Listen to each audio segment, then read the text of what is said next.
Hey friends, welcome back to my channel, The Zoopy Zoology. So today's topic is of phylum Chordatas and class Reptilians. Let's start. General characteristics of reptiles. First one is the studies of reptiles are known as hypertology. But आपको क्या मालूम है कि सिर्फ और सिर्फ reptiles की studies को ही नहीं हम लोग हाइपरटोलॉजी बोलते हैं, बट हम लोग एम्फीबियंस की स्टडी को उसको भी हम लोग हाइपरटोलॉजी बोलते हैं. Alright, my next point is totally terrestrial animal, यानी कि रेप्टालियंस जो होते हैं टोटली टेरेस्ट्रियल एनिमल्स होते हैं. ये लैंड पर ही अपने आप को सर्वाइव करते हैं, क्रीपिंग होते हैं, ठीक है, एंड बोरोइंग हैबिटेट्स होता है, यानी कि बोरोइंग मीन्स टनल बना लेते हैं लैंड में, किसी भी सैंडी लैंड के अंदर, ठीक है, घर बना लेते हैं. इस तरीके के ये एनिमल्स होते हैं. Now third one is dry scales are present in the surface of body. Means dry scales जो होते हैं इनकी बॉडी पे प्रेजेंट होते हैं और वो ड्राई स्केल्स इनको प्रोटेक्ट करते हैं किसी भी तरह की हार्मफुल इंजरी से. Alright, fourth one is cool-blooded like amphibians, also called ectotherm. जैसे कि हम लोग ने प्रीवियस वीडियो में एम्फीबियन के बारे में जाना था कि इनका जो ब्लड होता है वो कोल्ड ब्लडेड होता है, वैसे ही रिप्टालियंस का ब्लड भी कोल्ड ब्लडेड होता है. और हम लोग एक और टर्म को यूज करते हैं for the cold blooded, that is the ectoderm. Now we are moving towards the fifth point, the pentadactyl limbs, मतलब जिसमें से 4 से 5 टोज प्रेजेंट होती हैं, उसको हम लोग पेंटाडेक्टाइल लिम्स बोलते हैं. बट क्लॉज का क्या मतलब होता है? क्लॉज का मतलब होता है कि जैसे कि लेग्स हैं, ठीक है, इस तरीके के, तो उसके अंदर इस तरह का स्ट्रक्चर होना पॉइंटेड, इसी स्ट्रक्चर को हम लोग क्या बोलते हैं? क्लॉज बोलते हैं. Moving to the sixth point, internal skeletons are present. Means इनके अंदर इंटरनल स्केलेटन प्रॉपर्ली डेवलप्ड होता है और जो ये एनिमल्स होते हैं इनके अंदर बैकबोन्स प्रेजेंट होती है. इसका मतलब हुआ कि ये एनिमल्स टोटली वर्टिब्रेट्स एनिमल्स होते हैं. 2 small kidneys are present. Alright, and excretion, जो मेनली एक्सक्रीटरी प्रोडक्ट होता है वो यूरिक एसिड होता है. Urinary bladder are present in reptiles. जितने भी रिप्टाइल्स हैं सबके अंदर ब्लैडर प्रेजेंट होगा, एक वेल डेवलप्ड ब्लैडर प्रेजेंट होगा. Reproductions are internally. इनके जो एग्स होते हैं वो कैसे होते हैं? एमनियोटिक होते हैं, कंसिस्ट ऑफ शेल, जो उनके एग्स को मोर प्रोटेक्शन प्रोवाइड करते हैं. रिप्टालियंस के जो हार्ट्स होते हैं वो 3 चैम्बर्ड होते हैं, ठीक है, 3 चैम्बर. ये भी एम्फीबियंस की तरह है ना. एम्फीबियंस के बारे में भी हम लोगों ने पढ़ा था कि उनके हार्ट जो होते हैं वो कैसे होते हैं? 3 चैम्बर्ड होते हैं. Moving to the next, now we will discuss some important things about the reptilians. First point क्या कहता है? जो इस अर्थ पर प्रिमिटिव रिप्टालियंस थे, सबसे पहले कौन से रिप्टाइल्स आए थे? लिम्नोसीलियस नाम था उसका, और हम लोग इन शॉर्ट में उसको कॉटिलोसॉरिया भी बोल सकते हैं, जैसे कि आप इमेज में देख सकते हैं. 2 प्रिमिटिव रिप्टालियंस हैज एक्वेटिक हैबिटेट. कोई 2 ऐसे रिप्टालियंस इस अर्थ पर आए थे जिनका हैबिटेट एक्वेटिक था.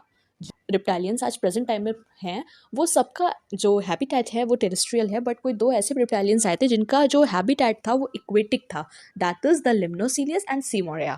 थर्ड पॉइंट कहता है हमारा कि जो डायनासोर्स की इन्होंने बेसिकली एक मीनिंग प्रोवाइड करी है. तो डायनो मीन होता है टेरेबल एंड सॉरस मतलब होता है lizard, commonly known as the terrible lizard. ये ऑब्जेक्टिव क्वेश्चन में पूछ लिया जाता है, इसलिए मैंने यहाँ पर बताना जरूरी समझा.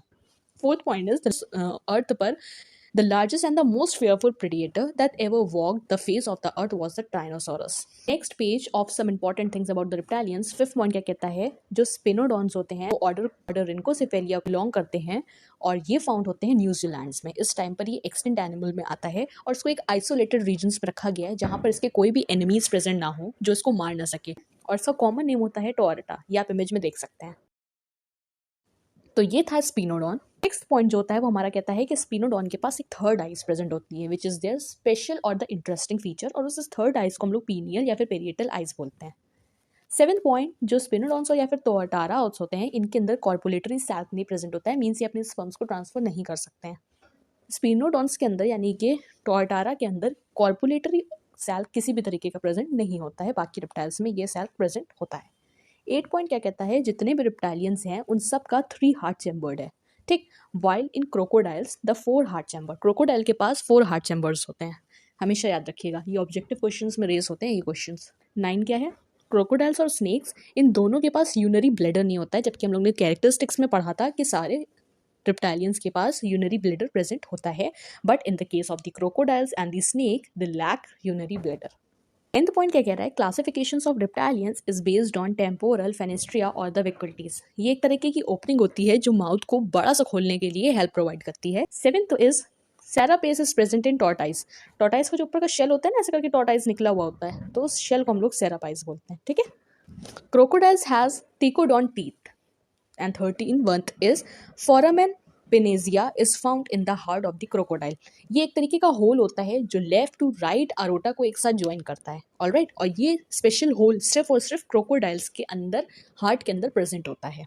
14 पॉइंट क्या कह रहे हैं कि अंदर जो पॉइजन ग्लैंड प्रेजेंट है वो उनकी सलाइवरी ग्लैंड्स में मेनली प्रेजेंट होता है, और जो टीथ रिस्पॉन्सिबल होते हैं पॉइजन ट्रांसफर करने के लिए, उस टीथ को हम लोग कहते हैं द फैंग्स। 16 नंबर, जैसे कि एम्फीबियन में 10 कार्नियल नर्व्स प्रेजेंट थी, वैसे रिप्टालियंस के अंदर 12 कार्नियल नर्व्स प्रेजेंट है। और मैं आपको बता दूं, अगर आपको नहीं मालूम है कि कार्नियल नर्व्स क्या होती हैं, cranial nerves are responsible for the taste, smell, hearing, sensation. जितनी भी बॉडी के अंदर सेंसेशन हो रही है, किसी भी एनिमल को ये फील होता है कि मेरे साथ क्या हो रहा है क्या नहीं, तो रिस्पॉन्सिबल कार्नियल नर्व्स वो ब्रेन को मैसेज पहुंचाती हैं and responsible for the taste, hearing, smell, ये सारी चीज़ों के लिए प्रेजेंट होती है। 17 पॉइंट जो सब क्लास रिप्टाइलियंस है विच हैज़ नो टेम्पोरियल फेस्टिस, मैंने बताया था ये एक तरह की ओपनिंग होती है जो माउथ को ओपन करती है, तो ये एनेप्सीडा सब क्लास के अंदर जितने भी एनिमल्स आते हैं उनके अंदर ये प्रेजेंट नहीं होगी। रिप्टाइलियंस स्किन्स होती हैं, ये पजेस करती हैं keratin and phospholipids. Examples of living archosaurs, आज के वर्ल्ड में जो एग्जांपल है द लिविंग आर्चियोसॉर्स का, वो बर्ड्स एंड क्रोकोडाइल है। Moving to the 20th point, 8 cervical vertebrate जो होती है वो टर्टल्स के अंदर प्रेजेंट होती हैं। ऑब्जेक्टिव्स में पूछा जाता है कि टर्टाइल्स के अंदर कितनी सर्वाइकल वर्टिब्रेट्स प्रेजेंट है, तो कितनी है, 8 है। 21th, turtle reach sexual maturity at the age of 7 to 8 years. Turtle जो है 7 to 8 ईयर्स में सेक्सुअल मेच्योरिटी को अटेंड करता है, और जबकि एक टर्टल की लाइफ स्पैन जो होती है वो अप टू 14 ईयर्स। 22 पॉइंट क्या कहता है, suborder Amphisbaena contain no limbs, look like a snake and are known as, उसको क्या बोलते हैं, वॉर्म लिजर्ड बुल। 23rd क्या कहता है, skin glands of reptilian secrete pheromones. Pheromones एक ऐसे तरीके का सिक्रिएशन होता है, एग्जाम्पल यूरिन भी है, सलाइवा भी है, ठीक है, ये फेरोमोन्स के एग्जाम्पल्स होते हैं, और ये इसलिए सिक्रिएट किए जाते हैं अगर कोई रिप्टाइलियंस ने अपनी टेरिटरी बनाई, उसके अंदर कोई एन अदर एनिमल एंटर ना कर सके, वो अपने हाउस के सराउंड में एक सर्कल बना देता है, ठीक है, जिसको उस बॉर्डर लैंड कोई एंटर ना कर पाए, और सबको मालूम चल जाए कि ये फेरोमोन्स यहाँ पे गिराया हुआ है, ये इस पर्टिकुलर एनिमल की टेरिटरी है। Chromatophores of reptilians are drive from the dermis of skin. 25th point क्या कहता है, रेप्टाइलियंस दैट आर एंडोथर्मिक्स। सारे रेप्टाइलियंस तो एक्टोथर्मिक होते हैं ना, कोल्ड ब्लडेड, बट जो हॉट ब्लडेड होते हैं, वार्म ब्लडेड होते हैं, वो कौन से रेप्टाइलियंस है, python and the monitor lizard. 27th is pit organ, ये एक तरीके का ऑर्गन है, बहुत बार ऑब्जेक्टिव्स में पूछा जाता है। जो पिट ऑर्गन होता है which is responsible for the heat sensitivity, ये किस स्नेक के अंदर प्रेजेंट होता है, रेटल स्नेक के अंदर ये ऑर्गन प्रेजेंट होता है, ठीक। 28th point, fertilization and developments in reptiles. Mostly fertilization और डेवलपमेंट जो रिप्टाइल्स के अंदर होती है वो स्प्रिंग में होती है।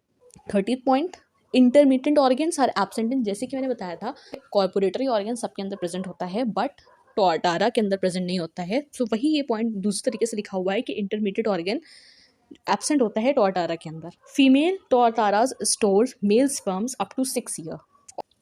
आई होप सो ये आपको बहुत अच्छे से समझ आ गया होगा। सब इंपॉर्टेंट थिंग्स मैं आपको इसीलिए बताती हूँ ताकि आपकी जितने भी क्लास रिप्टाइलियंस या क्लास एम्फीबियंस या आगे जैसे कि मैं क्लास एव्स और मैमल्स के बारे में डिस्कस करूँगी तो उनके अंदर के जितने भी डाउट्स हैं उन क्लियर हो सकें, क्योंकि कैरेक्टरिस्टिक्स तो हम लोग पढ़ लेते हैं बट सी क्लास के अंदर कुछ कुछ ऐसे एनिमल्स होते हैं जिनके अंदर एक्सेप्शंस होती हैं। Thank you so much, like share and subscribe my channel.